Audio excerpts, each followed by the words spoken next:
Yes, sir. If May you'll just- 24th, 2023. Would you be willing to state that? What was the crowd wasn't paying attention? The May 24th meeting, Yes, bring it off the table. so you're looking for a motion to take it off the table or put it on the table? Bring it back, yes. Yeah, I'll certainly make a motion to bring it on the table. All right, we have a motion And I'll second that. and a second. All in favor? Aye. So we have some people that are, we have one person here that was via Zoom with us. We have others that weren't here. I think we're going to pick up where we were. I think we've spoken with the attorney for the applicant. She can do a quick synopsis of her presentation. Not going to require her to do the whole thing, but just to bring everybody up to speed, then we'll get back to our, where we were in our hearing. I think Mr. Brown was, and he was like in the middle of a sentence when we stopped him. Yeah. You remember exactly where you were, right? And Mr. Chairman, before council starts, I'll just also note that packets were distributed with staff reports, analysis, and last week's proceedings are available to watch online. Thank you very much. Introduce yourself again. Thank you. My name is Whitney Johns. I'm the attorney for Highcliff Properties LLC, and my presentation wasn't that long, so I'm probably just going to repeat it if that's okay. So my client, Highcliff Properties LLC, has requested a rezoning of 12.006 acres from RM2 to R1C. The parcel is located on Baughman Avenue, surrounded by mainly residential property, including a mobile home park, church, and cemetery. The existing classification is RM2, which is a two-family residential district for duplexes and twin homes. The applicant has requested the parcel be classified as R1C, which is a single-family residential district, and it would allow for single-family home development. In Danville, we've got a serious shortage of housing, and especially smaller footprint affordable housing. The future land use map designates the property as moderate density residential. This land use designation consists of areas developed for higher density single-family homes as well as multifamily homes such as duplexes and twin homes. Highcliff simply wants to build smaller single-family homes in the area instead of just duplexes. The moderate density residential designation includes property zoned as RM2 and property zoned as R1C, so we're still within the same designation. Densities in areas designated as moderate density residential should range from 5 to 16 dwellings per acre. The proposed R1C supplemented with a future land use map of moderate density will allow for higher density single-family home development, which is not currently allowed by the subject property's current zoning designation. The proposed development and zone changes in compliance with the moderate density residential land use. I wanted to point out again that the adjacent property to the west is shown to be low-density residential, so this project will create a good transition between the low-density area to the west and then mobile home park to the east. The zoning map is in compliance with the future land use map and accomplishes at least two of the goals on the comprehensive plan. The higher density single-family home layout meets the goal of the comprehensive plan by adjusting the zoning in a neighborhood which is predominantly single-family but is currently designated for multifamily use. It also meets the goal of the comprehensive plan by allowing for high-density single-family homes to be built in an area designated for that moderate level of residential growth. The staff report submitted to this commission also agrees that the proposed zoning map amendment request is in agreement with the comprehensive plan, and we think that is clear. So really, this is just very simple. The property is zoned to build duplexes. Highcliff just simply wants to build small, single-family homes. So really not a huge difference. We're going to keep the density the same. And so with that, we would ask that you adopt the proposed findings of fact and conclude that the proposed zone change is in agreement with the comprehensive plan as consistent with KRS 100.213. And last week, I did pass out proposed findings of fact, but I went ahead and reprinted all of those because I didn't know if all the things from last week got lost or not. So if I may approach to pass these out. So it's identical to last week? What you have last week, yeah. I'm good. Yeah.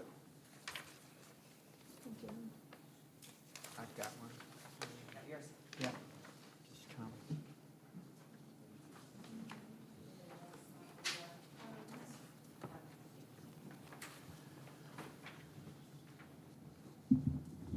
happy to answer questions, and we've got the surveyor, Kendall Wise, here also.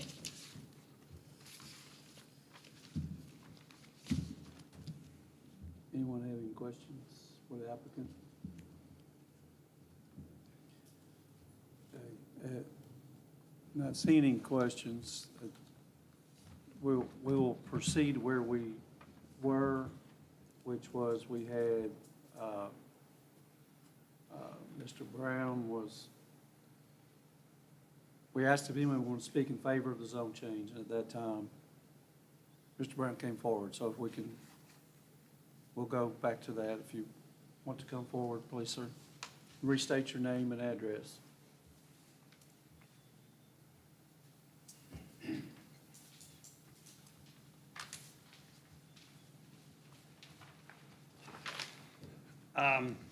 I left off with object, okay? Okay. That was the, I don't have any objections with the zone change, but I do have a problem with the number of houses that will be built, the extra traffic that it will cause. I had forgotten about the subdivision that was right up the street there, Franklin Avenue. I was reminded this morning. And again, I can't put enough emphasis on, I don't object to the zone change at all. But we've got to do something about the traffic flow. And that's where I stopped when I objected, because someone said that the traffic count wasn't necessary.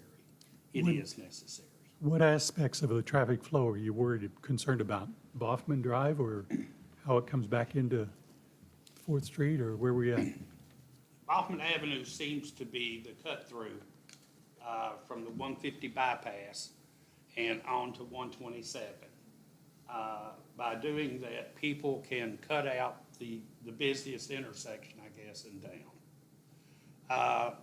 At 5 o'clock, or let's say 3:30, whatever, when the factories let out, a lot of people use Hoffman Avenue to cut out an intersection, the busiest in Danville, and it causes so much traffic up Hoffman Avenue.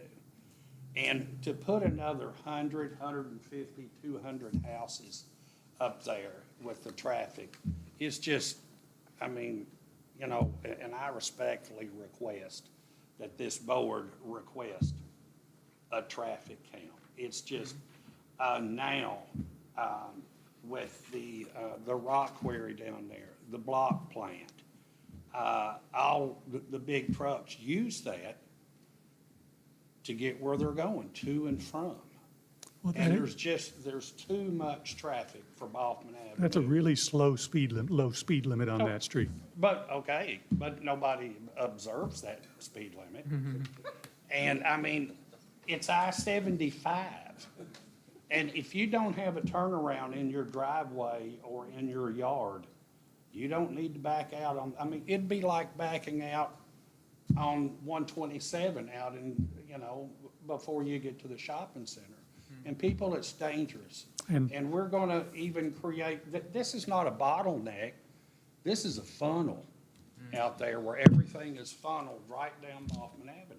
Well, there's And no, it's dangerous. there's no parking on the street on Baughman. That's correct. So but the road is more narrow, because it's no parking, it's not as wide as you would have if That's you had correct. parking there. And as far as pedestrians are concerned, you're taking your life into your own hands. to There's walk also up no, through no real major sidewalk activity there. There is, you know, no sidewalks. So, I mean, any traffic, foot traffic is just about in somebody's front yard. There's a large number of houses, and what you're describing, I can't deny, does happen in that category. I'm not sure these 53 additional site locations is going to have a significant impact one way or the other, is it? Well, There's a sure. lot of houses out there. I guess I would say that this is a really good point that you're actually bringing up. And without this zone change, it wouldn't be able to be brought up because the density is such, it's exactly the same. If they built those duplexes, you would never have even had an opportunity to come here and voice this, right? Right. But it would be exactly the same number, same exact density. And so they're not asking for a change in the number of people or the number of cars that would be allowed. They're just asking to make it from duplexes to single-family homes. And so that gives you the opportunity to talk about it, which I'm glad to hear. That's all. You were, Tom, that's one of the things, I was kind of leading down the same thing, what's the change here? It is an item that should be addressed or looked at to see what can be done, but this But set of lots and this change is not really talking about that. Right, and I guess what that means to me would be that, you know, that it has nothing really to do with the zone change, but it is appropriate for us to ask, you know, the city to look at. So And question, If I can, I think there was some plans to do sidewalks there a few years ago, maybe 7 to 10 years ago, and that never. But we can't tie that into this zone change. No, I understand that, and I'm not against Yeah. the zone change. But again, we're creating more of a problem by building anything else there because of the width of the road and the traffic that's already Yeah. on the road.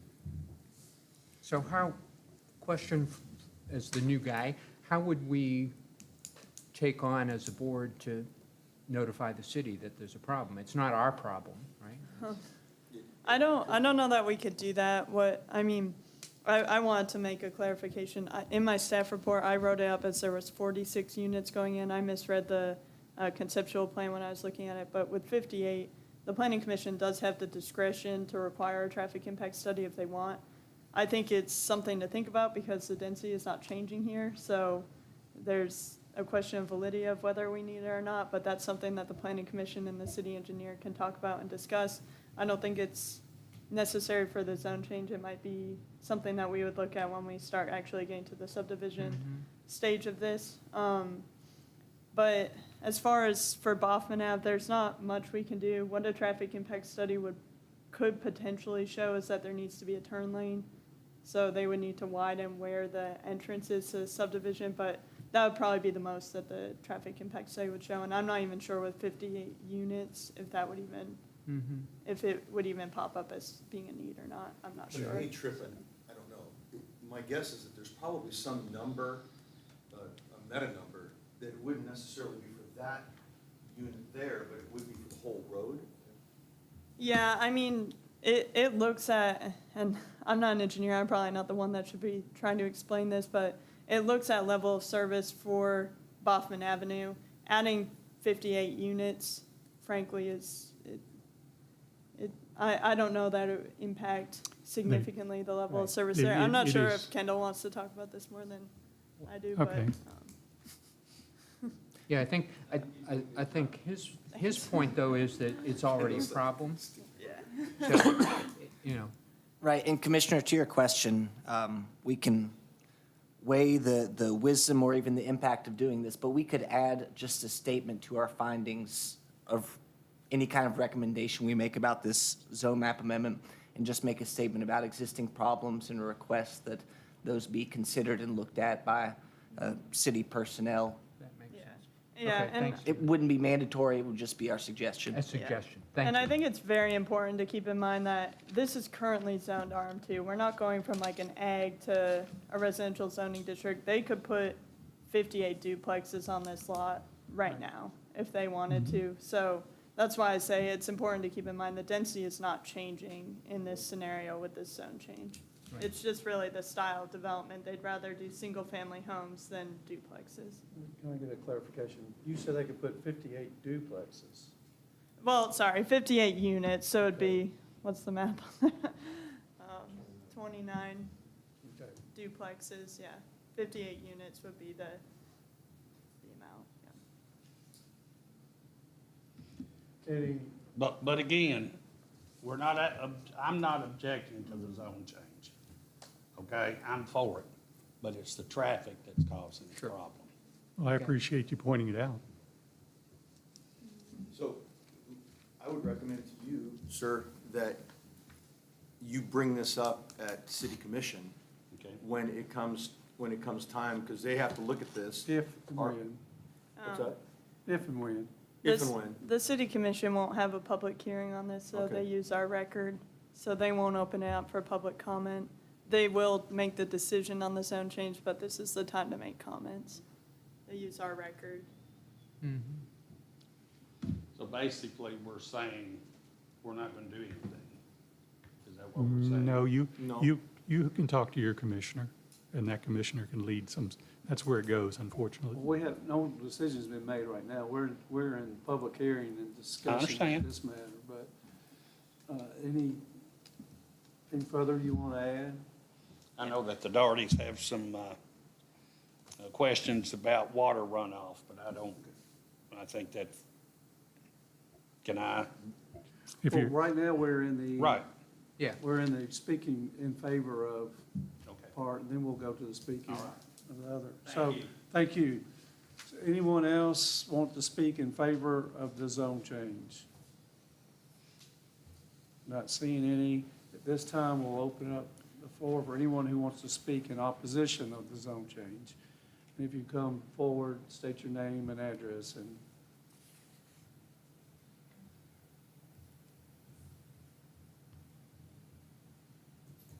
okay, please come forward.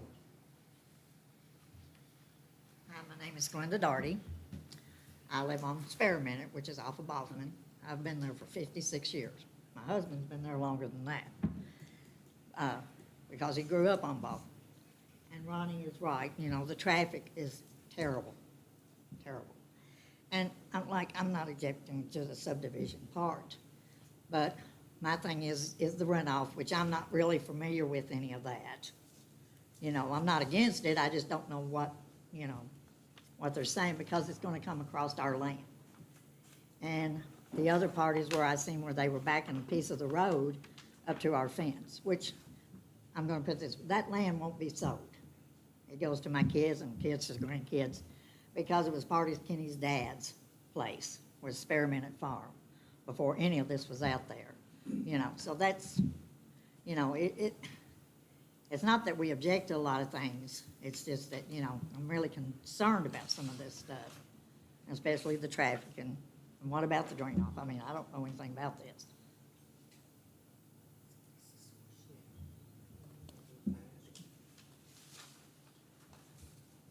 Anybody have any? so let me, forgive me, I just want to make sure I fully understand. It is a known issue of runoff of water in that area, and there's a large stormwater system management type of method in here. Yeah. You're concerned about the impact of the buildings? No, I just didn't understand, you know, Yeah. is it already going across through there? I mean, I'm not familiar with that. Oh, I I was didn't know if it was under the already impression going that to the- it's you know. already across there, but I don't know that for sure. I mean, I'm not against it, I just Oh, didn't okay. know. Because that was the effort to try to get the water out of Yeah, that to area and run move it off. around. So And it I run off haven't like- heard any comments. Yeah, towards the trailer park? Yeah. Is this Yeah, where it would that's run where off to? Yeah, that's Oh, where, okay. because the trailer park generally, right there is just a little bit into it. It's a very low area, so it makes it very easy. Okay. That's where you want to head it, and then, of course, it heads on down toward the main part of town to get in the creek going out that way. That's my understanding. So the route that we have on this map is a proposed? No, I think it is what it is. That's where, Well, that's what I was like, Yeah. I didn't, we Okay. didn't know if it was, you know, or not. with regard to, even if it's not there, this is what will be put in where it will be in general. Okay, That's my understanding on there. okay. So, and you have the property adjacent to it on the west Right, side, is right, what you have. right. So it should be going across that property. Yeah. Do you have a lot of flooding in that property? No, not really. Okay, so you're up at a spot where the water just either runs through it? Yeah. Okay, I mean, you know, we live more up, that's just the whole field. But then there's also where they're bringing, it looks like a piece of the road to the fence back there.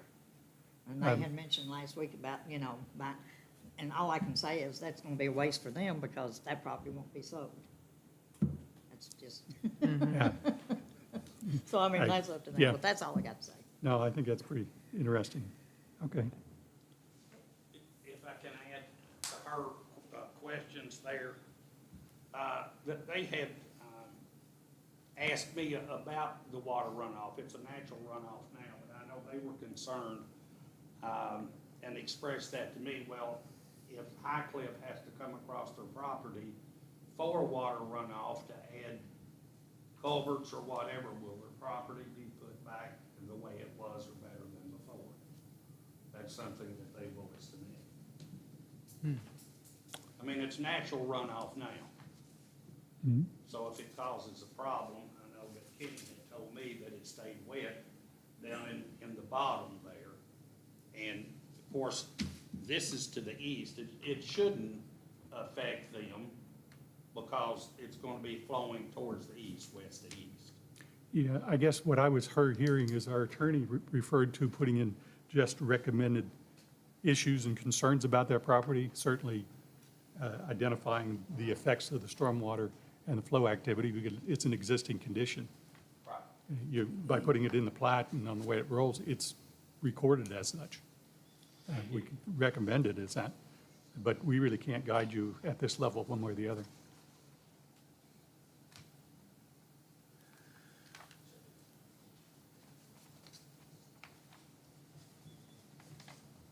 Anyone else want to speak in opposition to this zone change? Not seeing any. At this time, we will close the public hearing for discussion.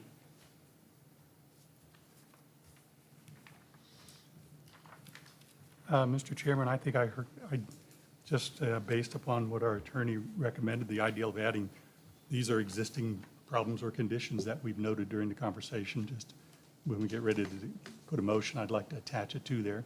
And the two is about the road traffic issues in that area and the water runoff are both existing conditions. Not saying any more than just that, just noting that in our records. Does that seem to make sense?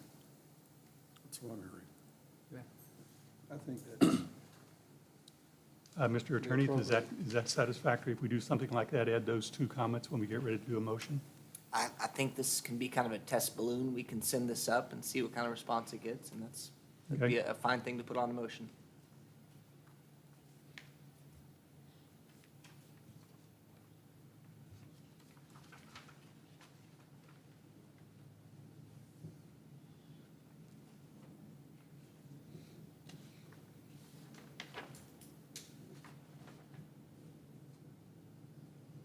You want to take a shot at wording that?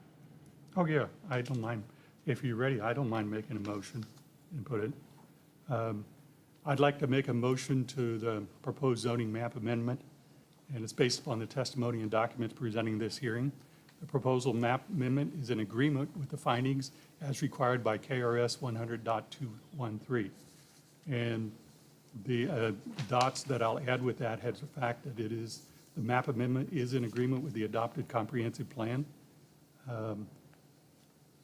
Furthermore, I request that this motion include the summary of evidence and testimony presented by the witnesses at this hearing.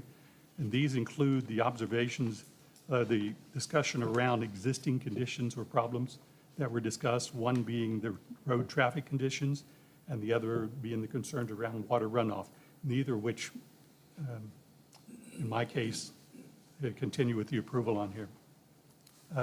Mr. Attorney, if you want to add the other comments to that motion? I would first suggest that you adopt and incorporate the findings submitted by council, which I thought I'd forgotten about that, yes. efficiently summarized everything that she brought to the attention of the commission. And I think you've summarized the issues. You know, perhaps the way I would have put it would be to commend to city staff a review of traffic issues on Boffman Avenue, as well as existing stormwater and runoff issues in the area. I like that choice of wording on there, and I do want to amend my motion to include the findings and facts and conclusions that they presented earlier in the meeting. Thank you for doing that. I'll second the motion. okay, we have a motion and a second. Any further discussion of the motion? All in favor of the motion as stated? Aye. Well, we've got everybody here, we'll go hands, but motion passes.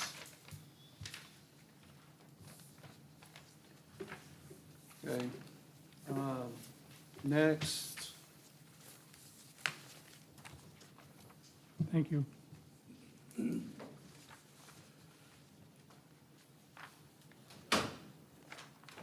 Okay, going to the third item on the public hearings. Insight Business Ventures LLC has applied for a zoning map amendment from industrial business district to light industrial on 2.420 acres of land, one tract located at 60 West Ridge Drive. I think those representatives will come forward, or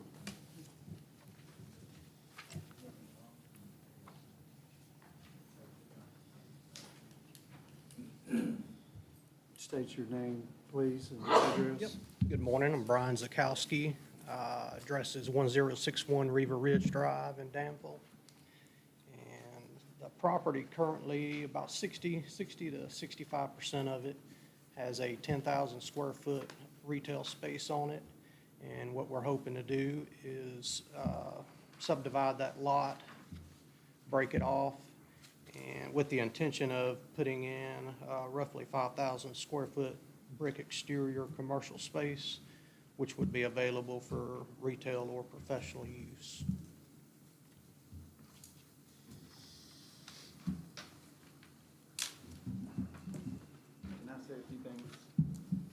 Yes, sir. I'm Kendall Wise from Vantage Engineering, and been working, we've actually been talking about this project for many years, and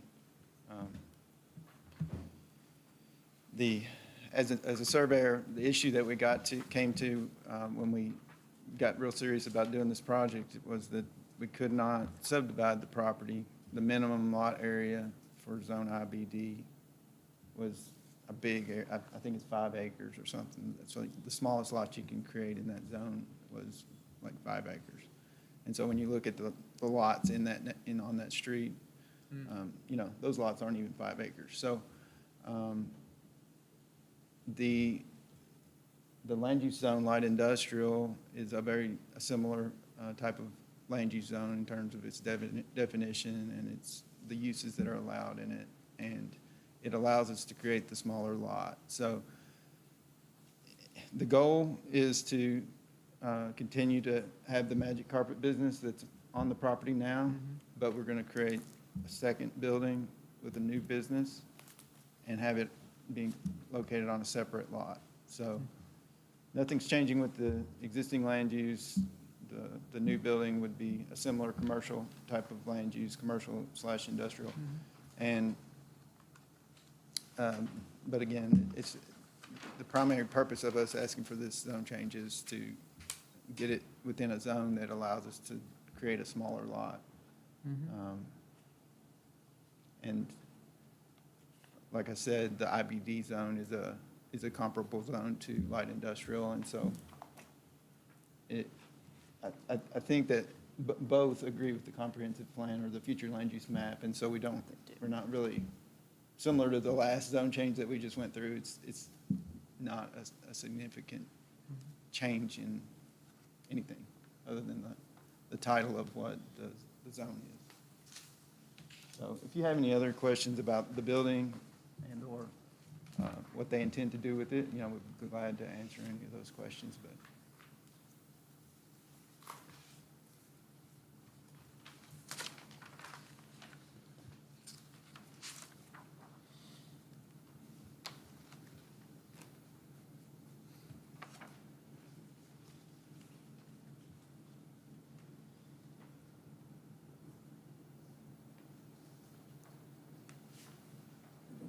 Mr. Chair, I would just note for the commission's reference that our comp plan has an economic development objective to encourage recruitment of clean, self-supported, and diversified industry and retention of same through development of industrial parks and associated infrastructure. So that's a goal that we might keep in mind in evaluating this application. Yeah, and the comprehensive plan doesn't do too much to distinguish between industrial zoning districts. The future land use map shows this as industrial. So I do think it's an agreement just with the flume and the overall objectives. I think there's even more within the economic development chapter that agrees with as a whole, so.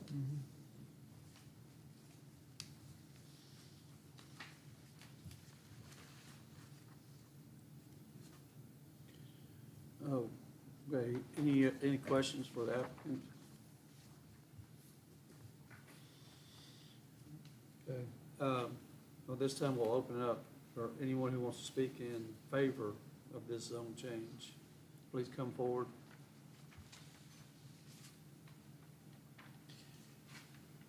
Not seeing anyone who wants to speak in opposition of this zone change.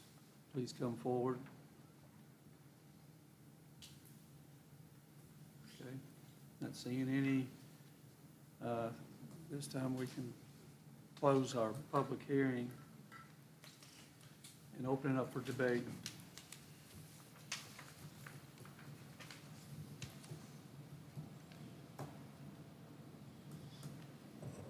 Well, I'd make a motion that we approve the proposed zoning map amendment. Based on the testimony and documents presented at this public hearing, the proposed zoning map amendment is in agreement with the following findings as required by KRS 100.213. And that is, the map amendment is in agreement with the adopted comprehensive plan. Further, I request that this motion include the summary of evidence and testimony presented by the witnesses at this public hearing. And I'll second that motion. Is that motion satisfactory? I think we talked about, the motion talked about conformity with the comp plan. I think we had discussion during the session about where that conformity lies. Maybe you could mention economic development objectives within the comp plan, incorporate that into your motion. Okay, that's fine. Okay. Yeah. You accept those Yeah. additions to your motion? Yes. So you accept those Yes. conditions? So we have a motion, we have a second. Any further discussion? All in favor of the motion? Motion passes.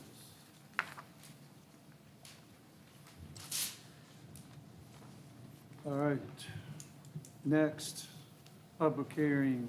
Dwayne Taylor has applied for a future land use map amendment for low-density residential to high-density residential on 1.036 acres of land in 2 tracts located at 85 and 86, excuse me, South Lucas Street in Junction City. Would the applicant please come forward? State your name and address, please. Good morning. My name is Dwayne Taylor, 195 South Cemetery Street, Junction City, Kentucky. All right, thank you.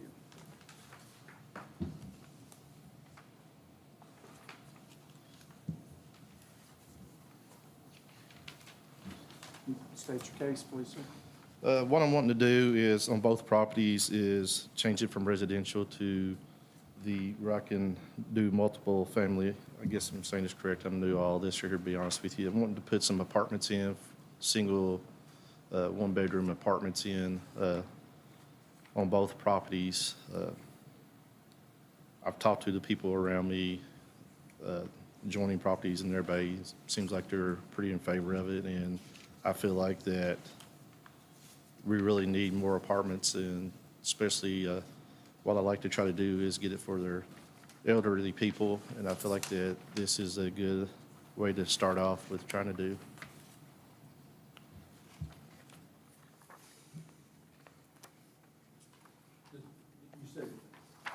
You said join the properties?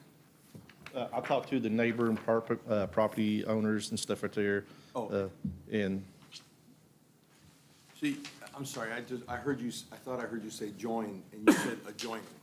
Okay, I'm thanks. sorry. Okay. Are there a lot of apartments right around, next door to that location? No, I own the property in front of it. It's a abandoned house on the other side of it. The railroad property will be on the north side, Yeah. and there's abandoned property actually on it, and behind me, or behind the property, let me state this, let's go with 85. Behind 85 is an open field. To one side of it is the abandoned railroad property, and to the south side of it will be a abandoned property there. Then in the east side of it is my other property that I own across the street. So if we go to 86, it's pretty much almost the same. You got the, on the north side will be the abandoned railroad property. The east side of it belongs to Mr. Gibson. That's who I talked to in joining him. It's pretty much open field behind him. Then to the south side of it is a abandoned open field there. Are you thinking multi-level Yeah, it'd be apartments? two-story. Two-story? Two stories. Just in general, what I was trying to think here. 'Cause- And you're What on about- next to oh, Main sorry. Street. Yeah. Yeah, so 1 and 2 units Mm-hmm. up and down. This splits right by the street, you'll have one on one side and one on the other, from what I Yes. understand. What about parking, Elaine? Uh, kind of parking? I don't know if you got a copy of it or not, but shows the parking will come off of, say we start with the 85 South Lucas, you come in and drive straight in there and got your parking, then on the 86 will be coming in and go to the left of it. And the high density, a large amount of apartments in a very close area, parking is an item. Where do they park if they're not going to park, if they can't get a little spot in that lot? The streets aren't large, are they? No, So- there's a study of one, that y'all required, the 1.5 per, so that's what we got, and there should be plenty of parking affiliated with it if they had someone over also. Okay. Because I counted this, I was just trying to count, if you've got 10 units there, you really only have, how many spots, 10? 1.5, so it'd be 15. 1.5, that's what it is. Okay.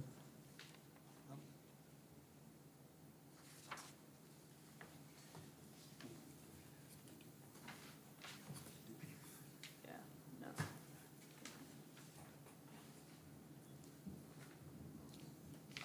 I'm counting 15 on. Right. Okay.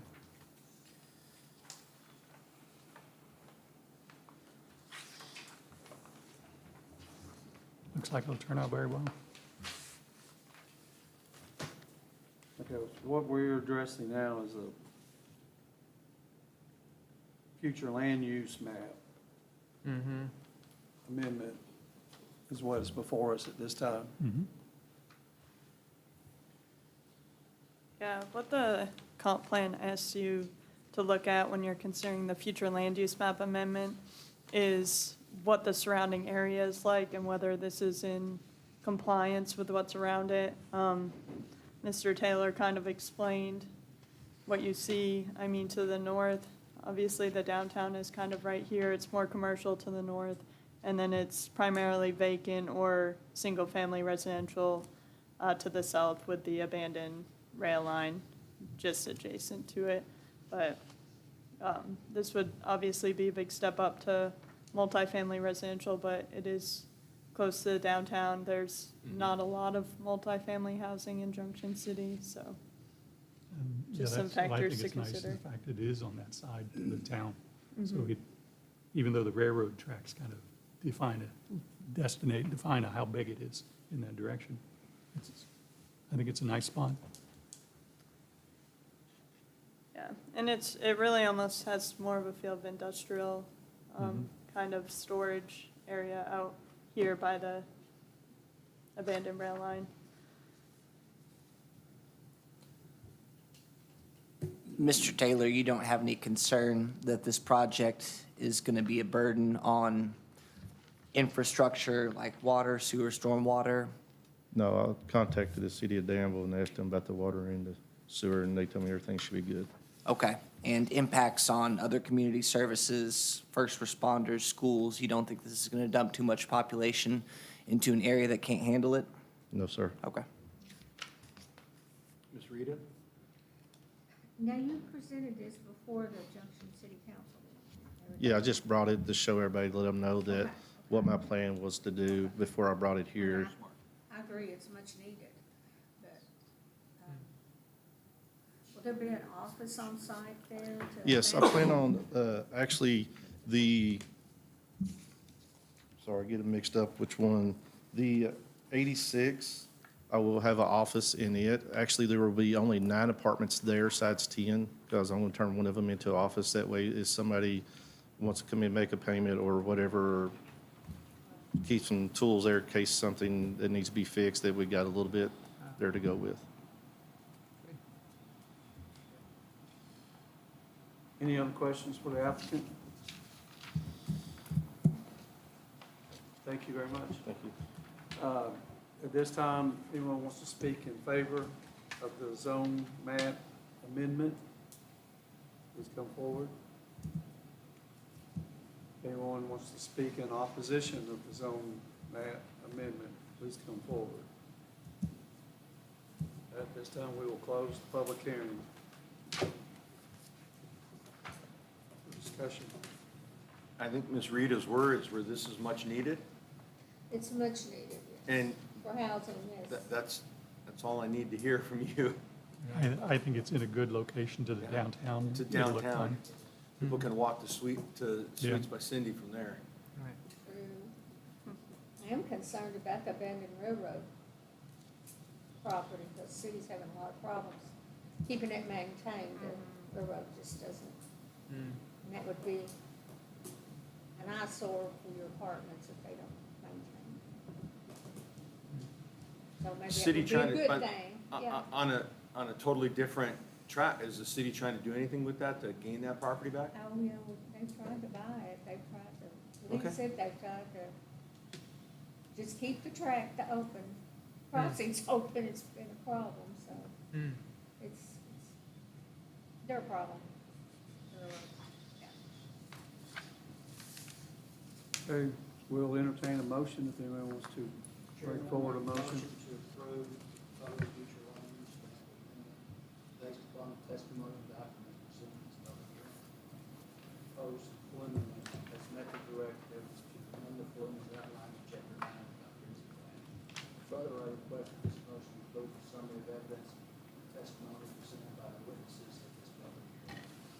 Commissioner Griffin, if I might backload that motion, and I apologize for being wordy. I think I'm still kind of finding my footing with the way these flume amendments operate, but I would suggest that you add that parking on the property meets standards and it will not burden neighboring properties. The proposed residential use is consistent with surrounding residential uses, and directly adjoining lots will not suffer from increased density on the subject property. Property is close to downtown resources, and the applicant has talked to Danville authorities about utilities. Okay, thank you. So we have a motion. Commissioner Ruby's got a second. Any further discussion? All in favor of the motion? Motion passes. All right, thank you. We still got another one. No, I think do them one at a time. We got more arrows to fire at you. Yeah. We like hearing from you. All right, this time, Dwayne Taylor has applied for a zoning map amendment from single-family residential to multifamily residential on 1.036 acres of land and 2 tracts located 85 and 86 South Lucas Street in Junction City. Mr. Taylor, you want to state your name and address? Dwayne Taylor, 195 Cemetery Street, Junction City. All right, and present your, It's pretty much the same as, I'm sorry, I thought we was doing them both. I talked about both of them. They're pretty much the same. Pretty much the same as what I was spoke again. If you want me to repeat that, I'd be gladly to, but pretty much that the properties are pretty much the same. Like as I was telling everybody, the railroad will be on the north side. Then behind is a field, then abandoned property to the south side. And I'm not sure which one we're talking about, either the east or west side is the road frontage of South Lucas and also my property. I have one more question concerning parking. I can't get over that one. What's your plans? You're gonna pave it, I hope. Blacktop, Either parking blacktop or area. concrete. I'm Yeah. not sure exactly which one I'm gonna do, but Yeah. one of the two, yes. Definitely.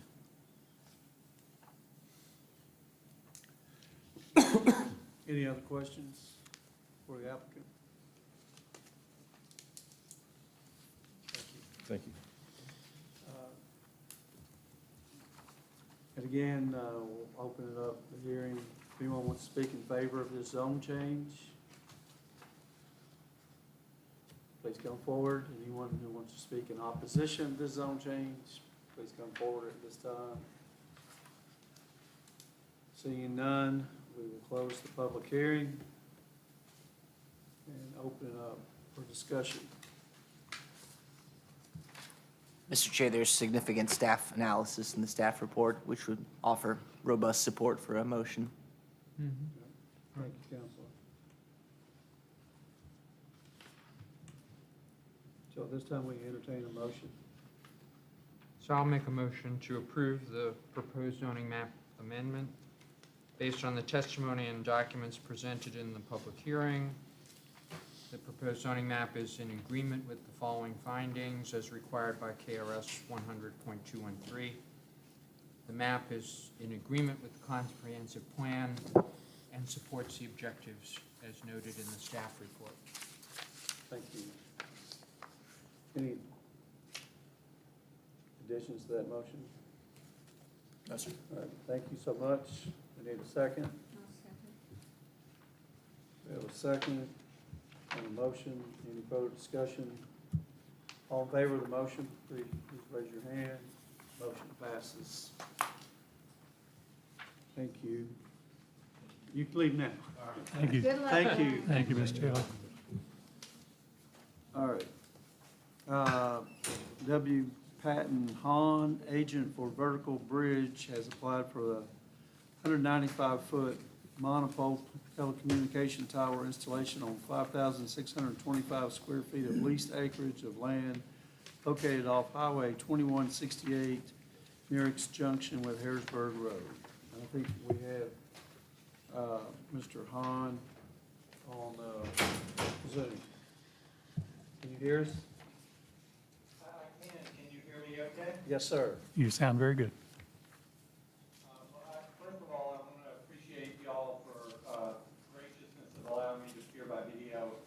I enjoyed being up there last weekend or last week, and I just couldn't get back again on short notice, so I really appreciate y'all allowing me to do this. I'm going to go through some slides in a minute just to summarize this project. Vertical Bridge is applying for permission to construct a 195-foot monopole tower near the intersections of Highway 127 and State Highway 2168. This is a largely agricultural area. The primary goal of this tower is to improve the wireless coverage for AT&T, although this tower will also have space for two other wireless carriers to hopefully improve their coverage. Handing out what I'm guessing are binders we sent out to kind of summarize our application and how we meet your ordinance. And that's the one thing I want to stress is we searched for a plot of property that would definitely meet all of your wireless obligations contained in your wireless ordinance. And while those binders kind of definitively go through it, I've sent Michaela some PowerPoint slides that I think perhaps more succinctly kind of tell the story of the project. Michaela, do you have those? I do. Let me put them up now for you. Are you able, you're not able to see the screen? Can you see our screen? That's all right, I've got the slides. I Okay. can kind of mirror what you're showing. Okay, perfect. We are at the start of your PowerPoint now. Okay. You can start on the second slide. Yep. Okay.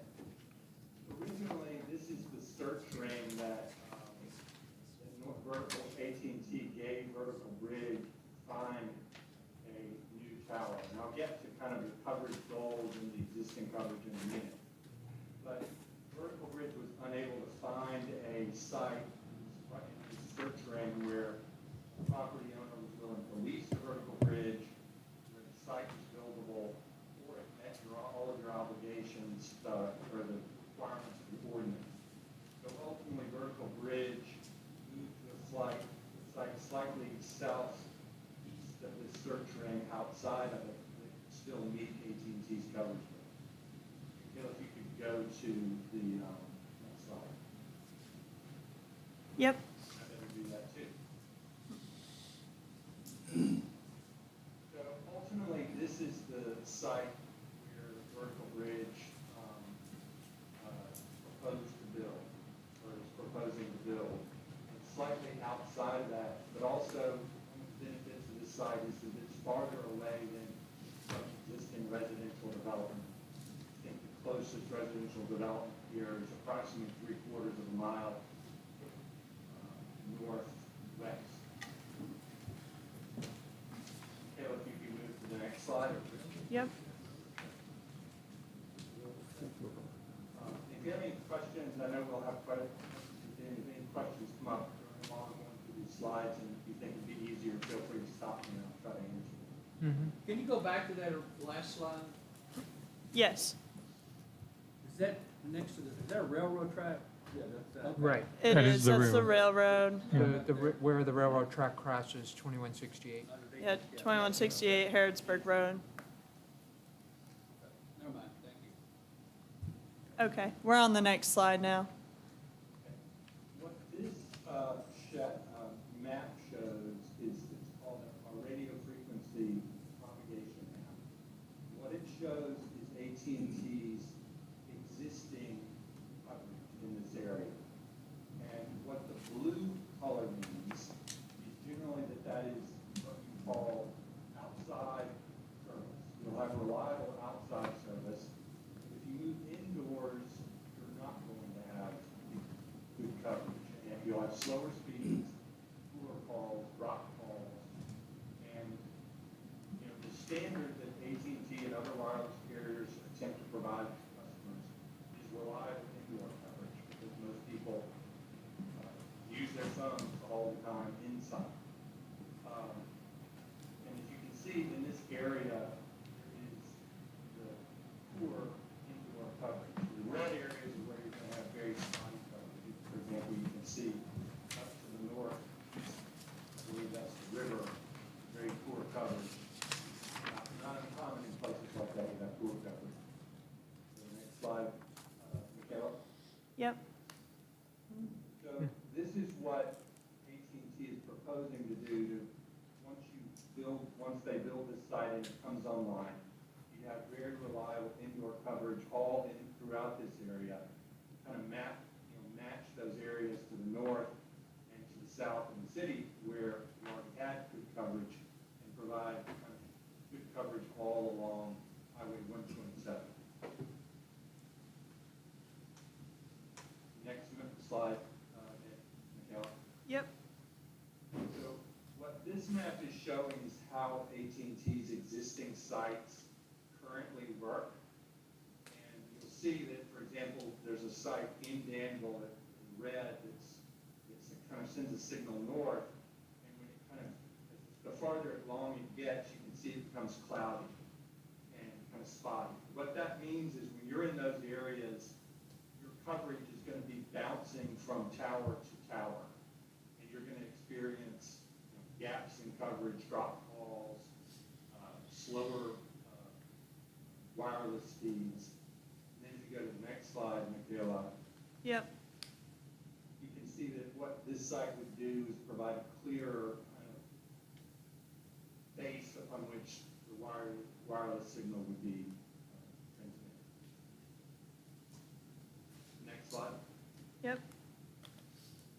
What this slide shows is kind of the inventory of sites in this area and the distance between sites. The Danville site is close by to the south. AT&T already has equipment on that tower. And as you can see, there aren't a terrible amount of towers in this area. So, and that kind of gets to one requirement of your ordinance that, you know, the first thing AT&T always does when they need to improve their coverage is they seek other structures to co-locate on. Other tall structures in this area on which they could put their equipment, whether it be water towers, church steeples, other things, so that they don't have to go through the time and expense of building a new site. That we were unable to find any such structures to put their equipment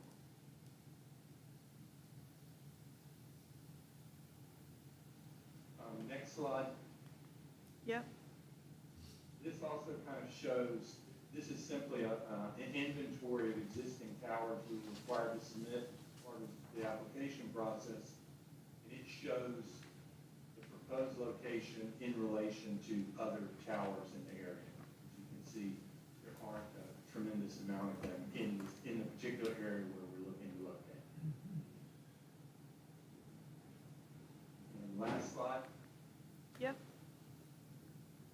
And I thought this was helpful. This is just a site survey, kind of showing what the proposed facility would be. That circle is, I believe, the 500-foot area of people, you know, the people we had to give notice to on it. But this kind of is a good example of showing what the proposed development will look like.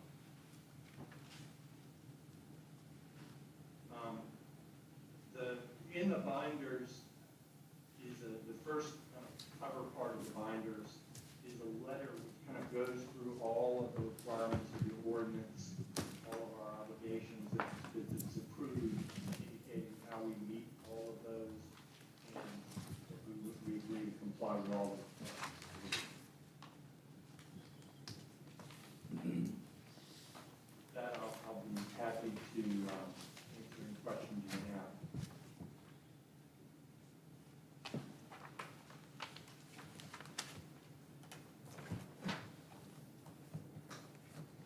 Can we go back one slide, please?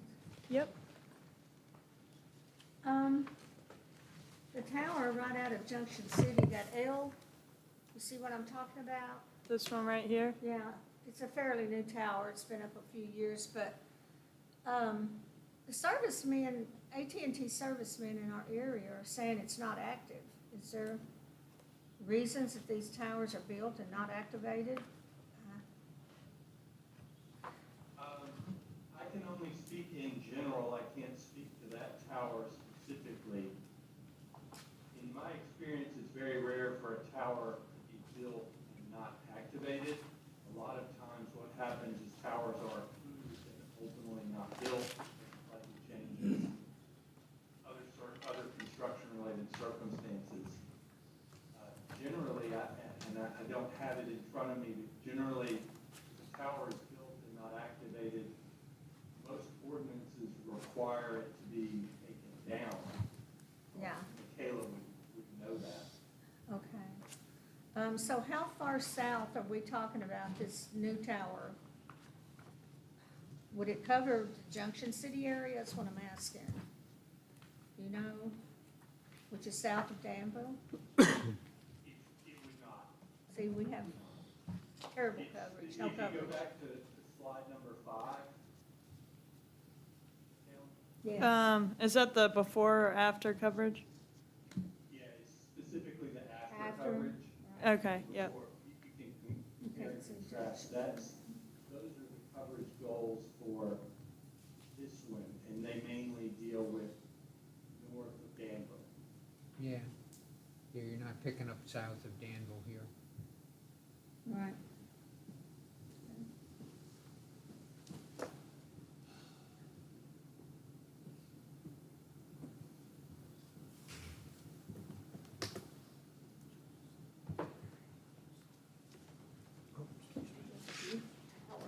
Mm-hmm. And one of the reasons, just to follow up on that, most of the coverage from these towers only goes, you know, a maximum of 2 to 3 miles. That's one reason why you have to build so many. I know the tower I'm speaking of is right on the, Lincoln-Boyle line there coming, going south, which is right at Junction City, but I don't understand why it wasn't activated. I don't know. Good question, but not here. Yeah, they thought it- You can't. they The tower is, I guess, designated L. Yes.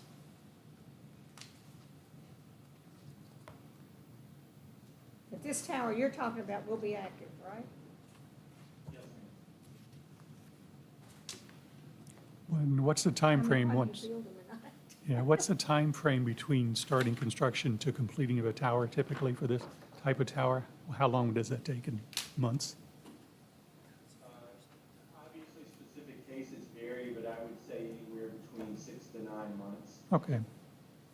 So what we're looking at is a functioning tower within the next 12 months easily. That type of time frame, is that what we're looking at? I'm sorry, I didn't do that. About how long will it take before the tower is operable, operating? Starts up? Is that 12 months? I believe you asked how long on this specific tower. Okay, this specific one, yes. As I understand it, this tower is slated to go online this year. Okay. according to this year. Is there, in the placement of the tower next to the railroad tracks, I'm trying to make sure I understand, is there room to put a house there between the tower and the railroad tracks? Or is that part of the tower, nothing to be built there? I've lost track of this. I Michaela? don't think anything would be built there. We need to set back to that property line. Right, we have a setback, yeah. Okay, I would note that on this parcel, our landlord also owns the parcel to the north on which the house is located. yeah, the Ramsey's property runs that whole area, north, so. But I was just curious around this particular one. So there's potential to have houses and businesses to the west of this tower and possibly to the north, but it's on 2168 to the south, or is it set back? Looks like it's set back. Yeah, there's a stub there. Okay. It's on 20, comes out to 2168. I was just trying to get a feel for what can be put where, that type of thing. Is there, I certainly think that you could develop property east of the train tracks and certainly south of 2168.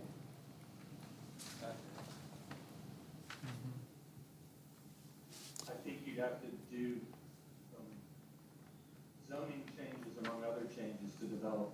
oh, yes, there'd be It's gonna be located. that's right, there'd be a lot of work to get there, but it is feasible to have housing right adjacent to it, okay. So Michaela, this is currently zoned agricultural? Yes, this is zoned ag. Yeah. Yeah, there would be a house to get there, so.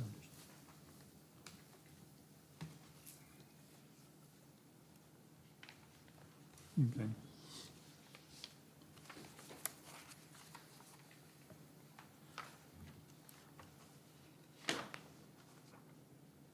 How tall is this tower? I could look, but how tall is it? It's 195 feet with a 4-foot lighting rod. It will not be lit. Oh, okay. That was, you were kind of leading it like, will we see it at night? And it won't be because it's close enough to the town, okay. That's correct. Okay. It's, the 200-foot mark is kind of the demarcation line for whether it has to be lit or not. Okay, Included in your binders at tab number 15 is our correspondence with the Kentucky Airport Zoning Commission, indicating, that we checked with them and they didn't require any kind of special permit from them.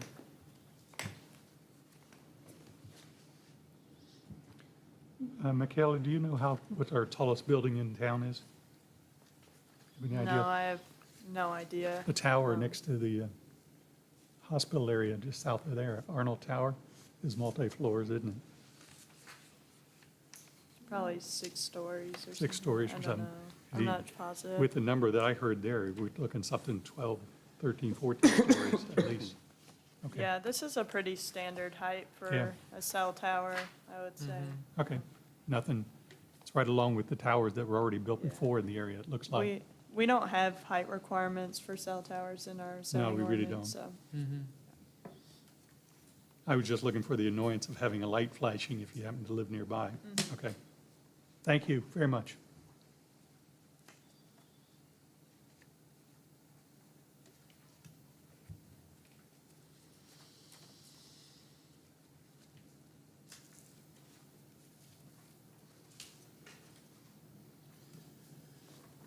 Any other questions for the applicant?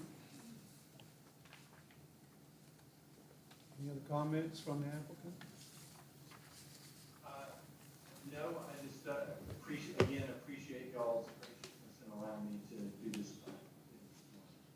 Yeah, we appreciate you making the effort last week and apologize for any inconveniences we may have caused. It's a very beautiful drive home. Okay, at this time, then we will open up the hearing for anyone who wants to speak in favor of this proposal. Please come forward. State your name and address.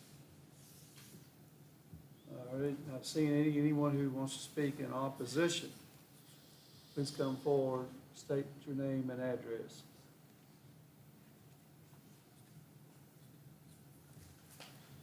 Did you have something to say? State your name and address, please. Neil, excuse me, Neil Eklund, Winterhawk Road. You only give two choices, pro or con. I have a questions, which is a third category. The road that accesses from 2168 to the property where you're going to build the tower, how frequently is that road accessed? How often do they have to go in, once the tower is built, how often do they have to go into that road? Can I address that? Yes, sir. On average, it'll be once a month. Once? That is the general average. Obviously, during construction, it will be accessed fairly regularly while they're doing the things they need to construct it. Okay, But on average, after it's online, it's going to be once a month. okay. Will it be If there's, sorry, Will it be paved? will it be big? Hey, Paved. The site survey shows being paved. I think it's one of the other ones there.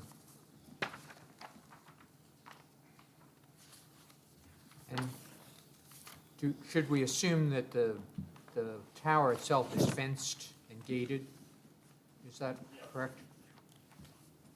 The tower on the property will be located within a fenced compound. My concern is whether some future developer could look at that road and say, aha, access to 2168.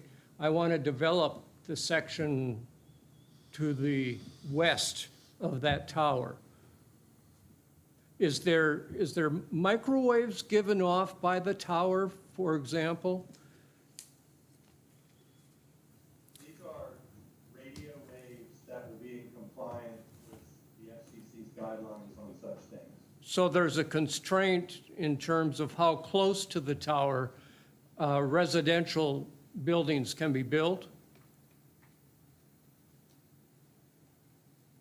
That answer is really much more dependent on your zoning ordinance than it is anything related to the tower itself.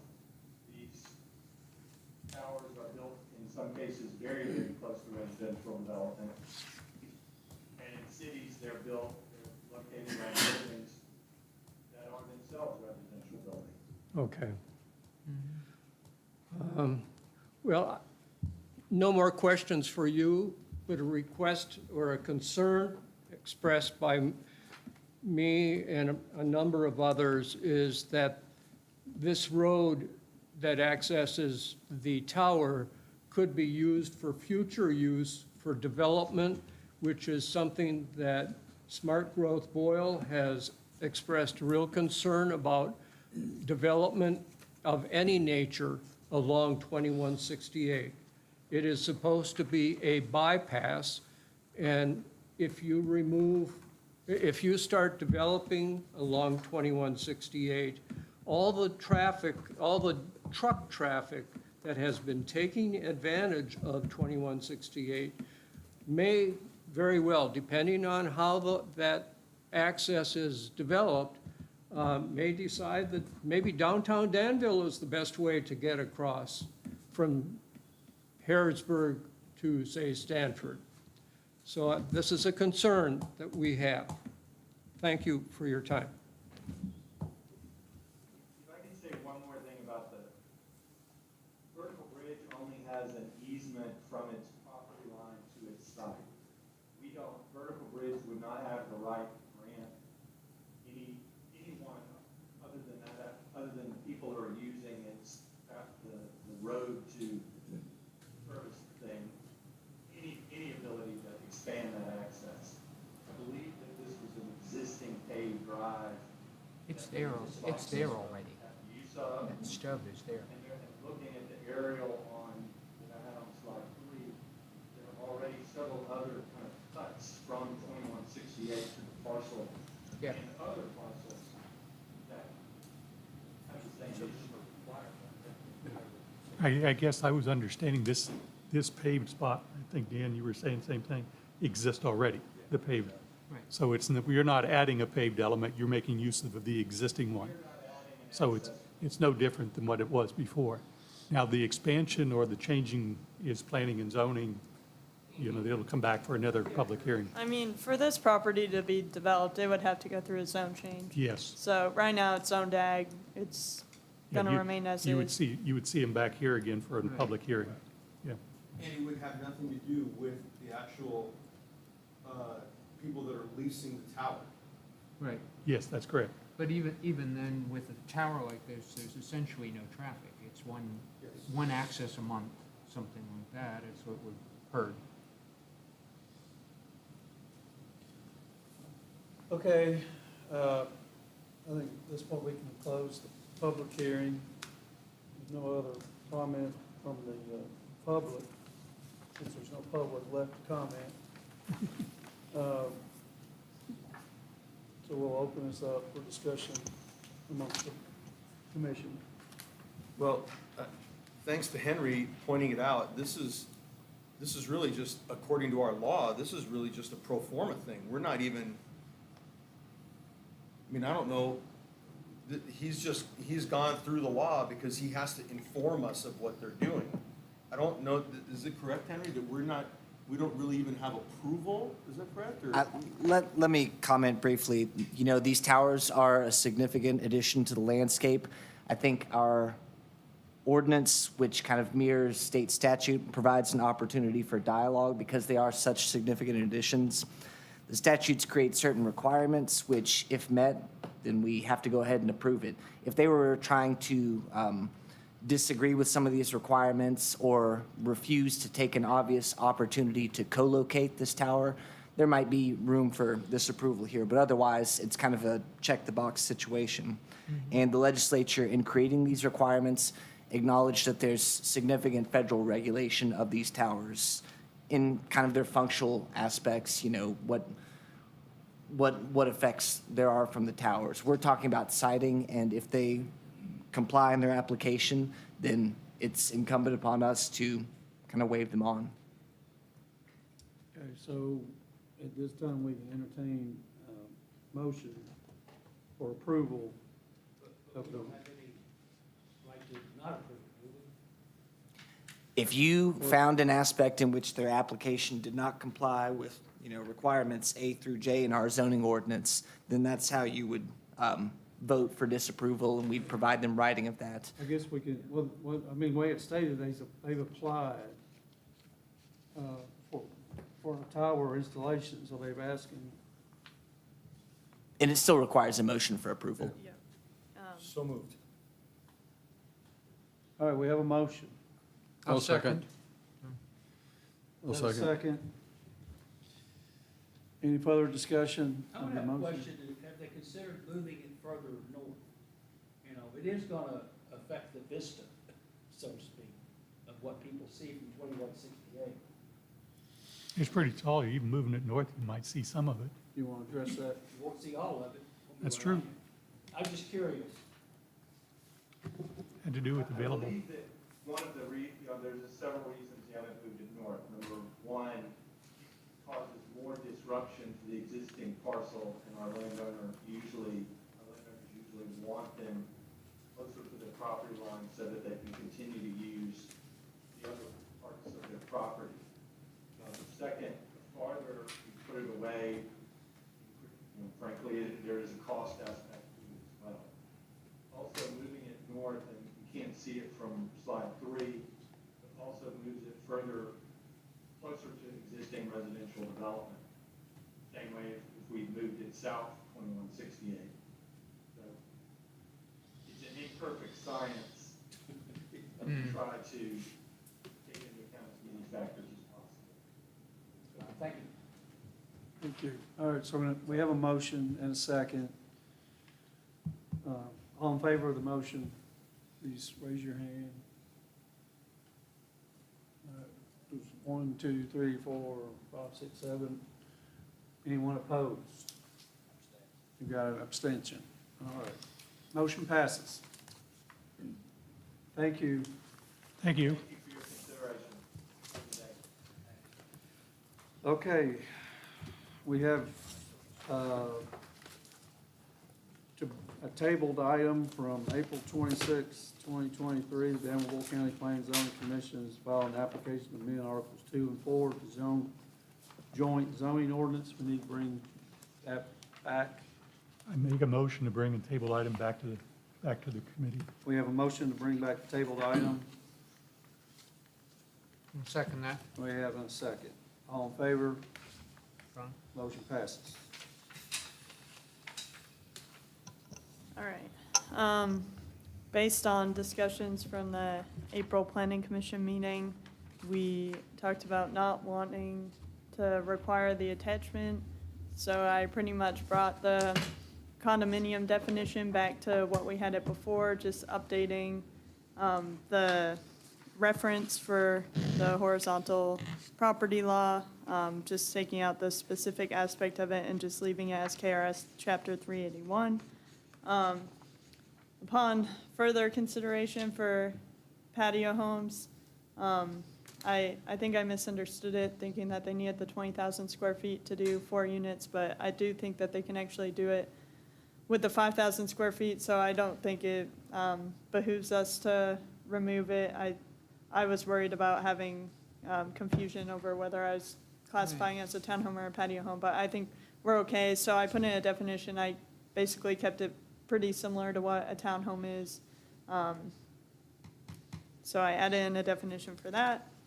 I can read that quickly. Patio home, an attached or semi-detached, single-family dwelling with 1 or 2 sidewalls party to the adjacent dwelling.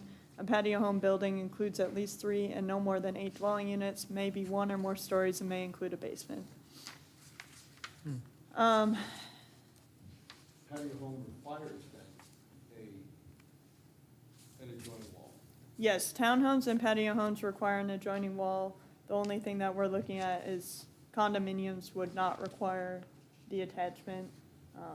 That's based on definitions. I think we would be looking at condos separately. We separate them out in our zoning ordinance, condos and patio homes and townhomes, so I think we're fine for that. Condos can be detached homes. That's how we're writing it up now. Whether we want to approve it that way or not, we can have that discussion, but that's what we discussed last time. Sorry, I forgot to delete the slide, so basically we'd be adding patio homes back in. I didn't delete those slides either, sorry. And then for multifamily residential, we would basically be looking at the item number B2, condominiums containing up to 8 units per building rather than the 3 to 8 units per building. So that would take away that minimum requirement of 3 units per And make sure I building. clarify that. Item number B1 apartments and townhouses is containing 3 to 8 buildings. Condominium is up to 8 buildings. Yep, There's no low-end number. yep. Okay. That's what we discussed last time, saying that we didn't want to see the attachment requirement for condominiums, so that's how I wrote it up for this review. But so basically with these changes, condominiums would be allowed in the RM3 as either a single family up to 8 units per building, and in the RM4, I didn't make any changes for that, so I believe we have it from 8 to 16 units per building.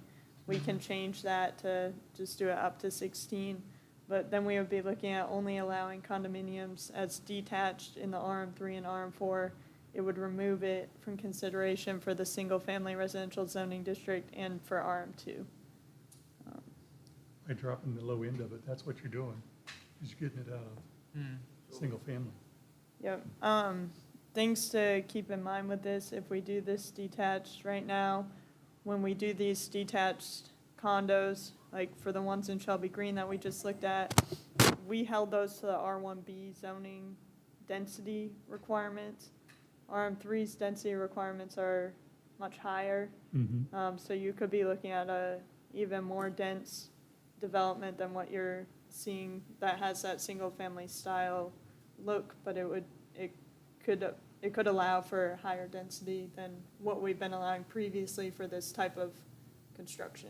But Do you ever envision, under the definition of condominium, pardon me, I'm sorry, ownership of a unit within a building, like they do in many cities? Okay, so what used to be an apartment building gets sold off, so each of the units now is individually owned in an association as a condo. to be quite frank, that's what I envision when I picture condominiums. I picture more of an apartment-style Yes. building, and you buy Yes. that individual That- You buy a unit. You're not unit. buying a Right. You lot. Own the unit. That's right, you own the Yeah. unit, but does this definition of condo, because this definition of condo, if I'm reading this correctly, is only for detached homes? No, it's for detached or attached. It can be up to 8 units per building. So they could do it as the single-family detached, and you would be basically with a condo, you have one lot, and then you create condo sublots. So that's Okay. what differs from the apartments or townhomes or patio homes, et cetera. When you're purchasing a townhome, you're purchasing that lot. That 1,200 to, I think our minimum requirement is 1,200 square foot, so potentially 1,200 square feet or more with that lot, that unit. That's what you're purchasing. With a condo, you're purchasing a sublot. So somebody, and generally it's an HOA, but it could be an individual property owner, whatever, however they structure it, they own that overall property, and you're purchasing a sublot of that. And so the way that we're writing this up now is you could be purchasing a 5,000 square foot lot, a 1,000 square foot lot, or you could be purchasing a unit within a 8-unit building. Okay, so this would include something within an 8-unit building? So, Because it's up to 8 units per building. okay. So this would allow in the future a hypothetical in which somebody buys one of these buildings on Main Street and turns it into essentially a condo, where you can buy your own unit, as long as there's only 8 units in it. Yes. Okay.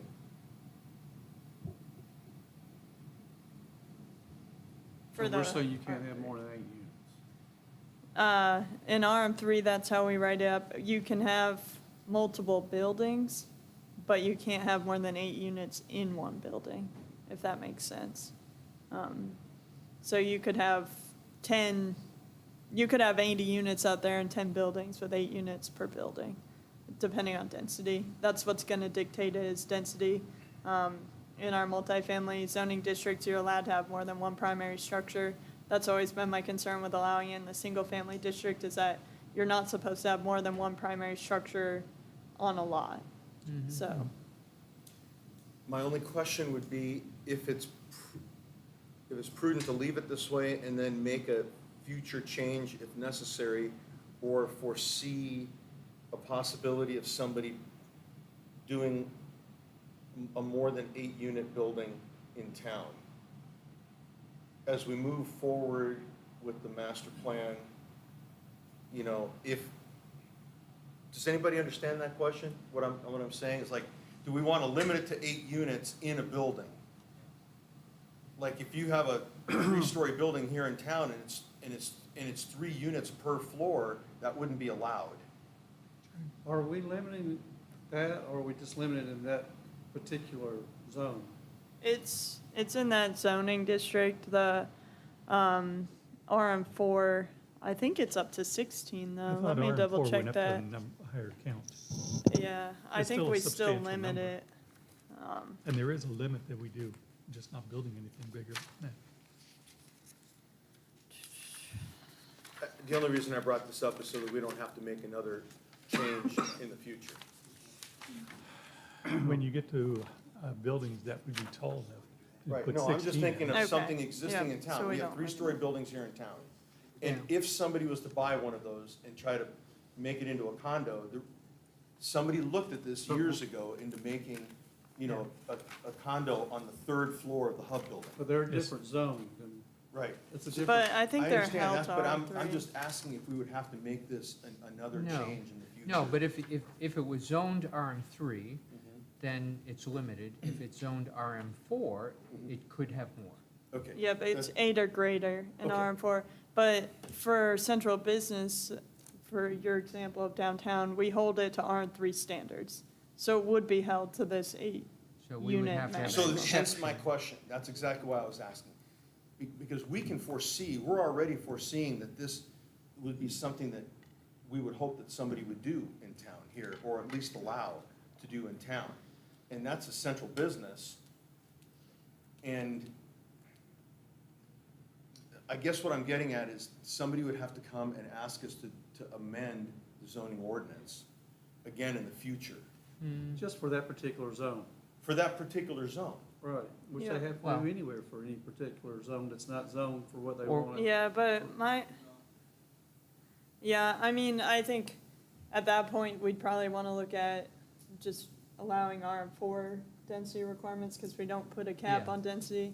The Because even in exception the that way. downtown, their density is going to be what limits them. It's not this 8 units per building, it's that they're on a very small lot, and they're not going to be allowed to put 8 units based on density. So instead of having to redo the ordinance, we would just allow them to go to RM4 density in central business. Well, that would require a change in the ordinance. The planning commission does not have the authority to alter density. We can't grant a variance for that.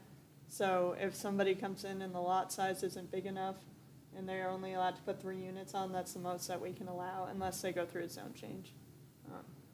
So, I guess what I'm asking is, do we want to change the zoning ordinance? Because we're looking at changing the zoning ordinance here. Do we want to just kick that potential can, it might never come up, just down the road and then change it again in the future? Or can we, I'm intended to do it when we get can we closer do to it all that at one date. time? yeah, I mean, we can do it now. We can make whatever changes. We don't have to send this immediately. I've not received any calls coming up for a development style like this, so I don't think there's a huge rush. I think we made it pretty clear in the last hearing that until such time as the zoning ordinance is changed, we're gonna require the 3 to 8 units per building. Yeah, I mean, I think there's probably other things that we need to look at within our residential zoning district as a whole, not just this, so we could hold it and No, I continue to love look what at you've it, done or- so far. I really think that that's perfect, what you just did. I'm asking, would it generalize then to something else? And the answer is it wouldn't. Right, correct. Yeah. Is that something that you think is nitty, or is that something that you think is a good thing to? You can tell me no. What, for the central business? Yeah. I mean, we can look at that if you want. I think I want to think about it before we did it Yeah. today. I wouldn't want to do it today. No, but I Yeah. want you to think about it. Yeah, I can think about it.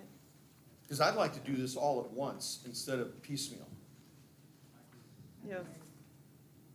Yeah. Really the only other big item that I have concerns with in the residential district is that we've already run into this problem since I've been here, is that the R1A does not allow for any subdivision or development if it's not on sewer.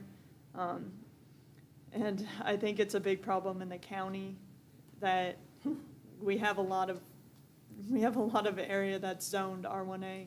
We might want to look at requiring just a higher minimum lot size, maybe something that matches the rural residential of 40,000 square feet or something, because obviously I don't think the 10,000 is sufficient to be on septic, but we might want to look at allowing something that's on septic, just a bigger lot size in the R1A, because, I mean, we had a plat that we had to basically just withdraw from this in the city, but you'll see it in the county a lot too, so. We have urban level density in one spot in the county, on septic. And where they tried to do that joint septic thing and it didn't work. Yep. Yep, so. I think we So- should, So Tom, are you suggesting we would not take this up, but we would want to I'm do more suggesting- extensive change? That's exactly right. I'm suggesting right now that we ask Michaela to consider a more extensive change so that we don't have to do another zone change in the future. To allow, to make a single zone change that would allow that future development in the central business as well. It's not a zone change. It would be a zone change. She just said it would be a zone change. I mean, they really probably wouldn't go through a zone change to RM4 in downtown, just because my Right. guess is that they would have commercial space on the bottom and it wouldn't allow for it, so they would just be limited by the density. What we would want to do, if we're looking at increasing the density, is changing our ordinance to allow for RM4 That's the development point. rather than RM3 in this But central we'd still have to business change district. the ordinance to allow RM4 in central business. That's all I'm asking for in addition to this. You think? Yeah. It makes sense to do it all at once, if that makes sense. well, in where we wanna I would go. prefer it, because I'm gonna have to bring this to every jurisdiction, so. Yeah. If there's changes that we want to be made, I'd rather do it in one go. So do we table this again? Yeah, we can table this again. Does advisory committee want to meet, or do you just want me to draw it up for central business? or- Well, do we need to table it again if the additional change is clear, what you want to make? Do we need to table it again, or can we just approve this with the additional change? I think, We haven't made additional change yet. yeah, She hasn't proposed an additional change yet, so we can't. Right. I think I want to think about the impacts of RM4 in downtown Okay. before we go ahead and do that. yes, just- I would not. You'll table this and go look at it. Yeah. please. Let me ask too, on the topic of tabling, are we impacting other sections of the ordinance than what our previous advertisement suggests? I guess Um, that's, I just have it as Article 2 and Article 4. Okay, so, not really. Yeah, So, it's pretty not broad. really. I need to double check if there's anything in RM5, in Article 5 for that, if there's any notations. You can always just add an advertisement if Yeah. that becomes the case. Yeah. Okay. So we need a motion. Sir, I move that we table this resolution for the zone change, for the change to the zoning ordinance until such time as the director comes back to put it on the table again.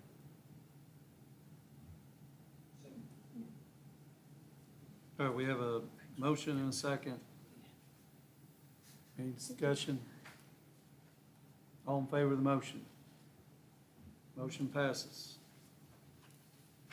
I'm sorry, clarification on the motion. Are we tabling to next meeting or We're gonna- indefinitely until? Until such time as Michaela comes back to us. Got it, thank you. Okay, we had taken the construction sureties at our previous meeting and moved them to the end, so we probably need to address those at this time. Yeah, is that what you stayed here for, Dale? Okay, great. I'm gonna, Dale. sorry, Dale. Go. I'm probably gonna let Dale talk about this as well, but basically the May Boulevard property that we did the subdivision for earlier, they want to get moving on this immediately. There's a lot of pressure by the person that's gonna be purchasing that lot to get that road started and built. I just got the cost estimate this morning, which I printed out and then didn't bring with me. I think it was 2.91. Okay. So $2,910,000 cost estimate to extend May Boulevard. I can bring up the plat again here. If I can find it.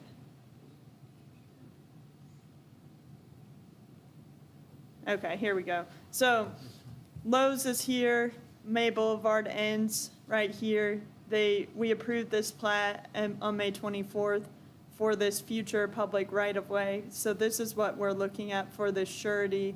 It would include utilities, grading, and street infrastructure for the 2.91 million. And so typically when we go through this, I have the city engineer look at the cost estimate to approve it, and we have not done that because I received it 10 minutes before the meeting. So it's, I think, to your discretion if you feel comfortable approving it without the city engineer taking a look at the cost estimate. I think we could probably move forward and then amend the contract at the next meeting if needed.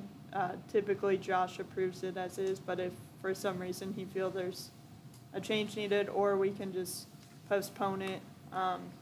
But usually we require the contract to be signed, and then we get the admin fee and we get the letter of credit going. You all need to authorize the chair to sign that, so that's the situation. So can we It's a little unique. approve it with the caveat that we can hold reserve once the city engineer has looked at it to make. Exactly, approve Yeah. conditional on his sign off. So can we get a motion stating that? I'd like to make a motion that we do approve it with a conditional agreed approval by the engineer, city engineer. Is that the motion we want? Yeah, I think that's the motion So that we're you, not requiring the city engineer's approval first, we're just holding the rights that we can get? I mean, I think, he's well, gonna have it, he's gotta make his approval, I understand, but what if there's something he wants changed? so if he wants something changed, I think we would bring it back Okay. before the commission, but, or you all can just authorize Jeff to sign off once Josh approves it. And if That's he what I was requires trying to any do is- changes, then you would still authorize the chairman to sign off on it, even if. Yeah, that's what I was thinking we'd do, is approve it as long as the city engineer has approved it. Okay. So we have a motion Second that. and a second. All in favor of the motion? Motion passes. New business, advisory committee report. Thanks, Thank Dale. you. Job, Bill. Any, There's none. no report. Budget committee report, no report. Personnel committee report, No report. no report. Other new business. No, I am gonna have to have the budget and personnel committee meet soon to finalize budgets and everything like that, probably over the next couple weeks, so I'll be in touch. But that's, Okay. Announcements. Can I say something about a personnel issue Yes, ma'am. with us? I don't know what kind of updates you all have on Mr. Boyd, Commissioner Boyd. But I have spoken to his son, Charlie, and he is, He was at Cardinal Hill for a while. He did get to have his surgery. He got strong enough for that. But now they're trying to get him in transitional care where he can, maybe work and be rehabilitated where he can, he had back surgery. But before that happened, he contracted a very bad infection. And he was really in serious condition, but now I think it's looking up for him. It is, He's got yes. his surgery and he's headed to be rehabbed, so. We look forward to having him back soon. Yeah. All right, thank you. No other business, we'll entertain a motion to adjourn. So moved, second. Aye. All in favor of adjourn? Motion passes. Thank you.